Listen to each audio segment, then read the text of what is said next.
Let's get right into it. Number 5, making people smile.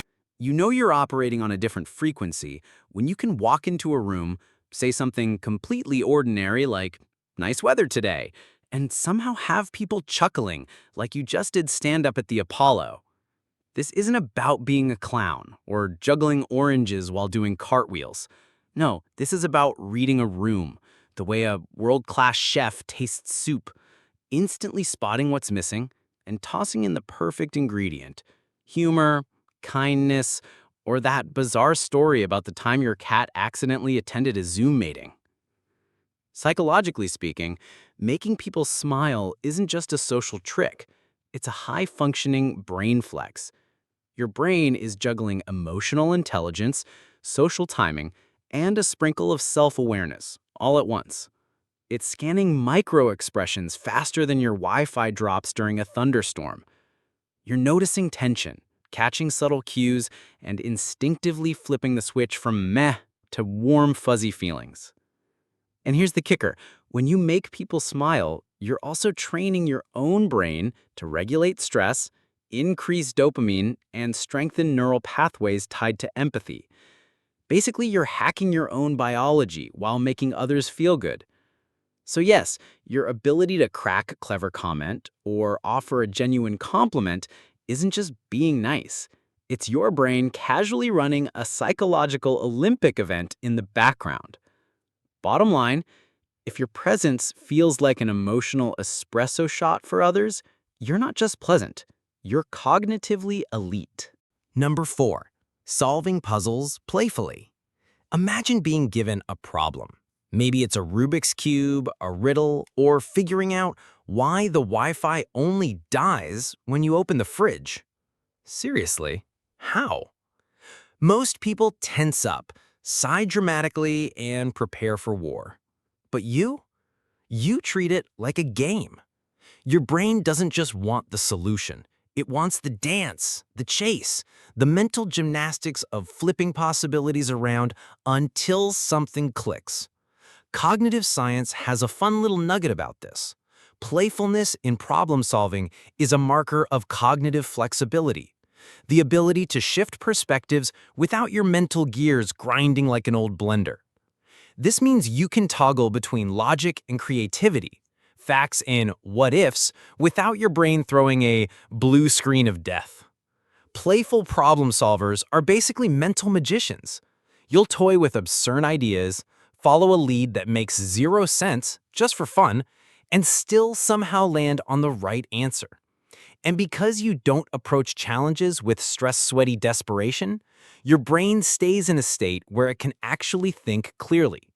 So next time you're the one saying, "What if we just try it backwards?" while everyone else groans, just know that's your exceptional brain showing off without even flexing. Number 3, loving to learn.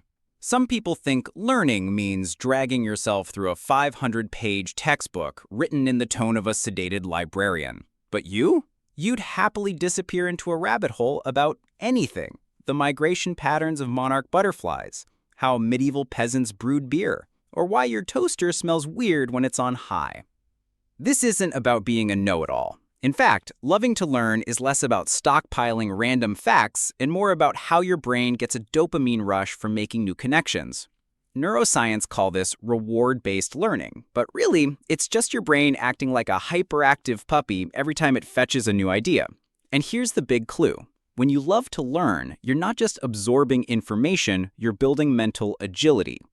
Each new topic you explore acts like cross-training for your brain, strengthening problem-solving skills, memory recall, and your ability to adapt when life throws you something weird, like accidentally getting invited to a physics conference when you thought it was a sushi tasting. Bottom line, if your idea of fun is deep diving into something completely new just because, congratulations, your brain isn't just smart, it's a curious little overachiever that refuses to retire. Number 2, understanding emotions. Picture this. Someone says they're fine, but you know, that's a lie bigger than a toddler saying they didn't eat the last cookie with crumbs still on their face. Being able to read emotions like this isn't magic, It's emotional intelligence, and it's one of the most underestimated signs of a high-functioning brain. Understanding emotions means you can read micro-expressions, notice tone shifts, and catch the subtle, something's off vibe before it even becomes a thing. And it's not just about noticing, it's about knowing how to respond without making it worse. Your brain is running an invisible algorithm, observing, processing, predicting, and adapting, all in real time. Psychologists will tell you that emotional intelligence is linked to better relationships, leadership, and decision-making. But in plain English, it means you can walk into a room and navigate the emotional weather like a seasoned pilot in turbulence. You know when to joke, when to listen, and when to just pass the snacks and let people cool off. So if you've ever stopped a meltdown before it started, or made someone feel understood without them saying a word, that's not just empathy. That's your exceptional brain quietly running its own secret social supercomputer. Number 1. Always curious. You've probably heard the phrase, curiosity killed the cat.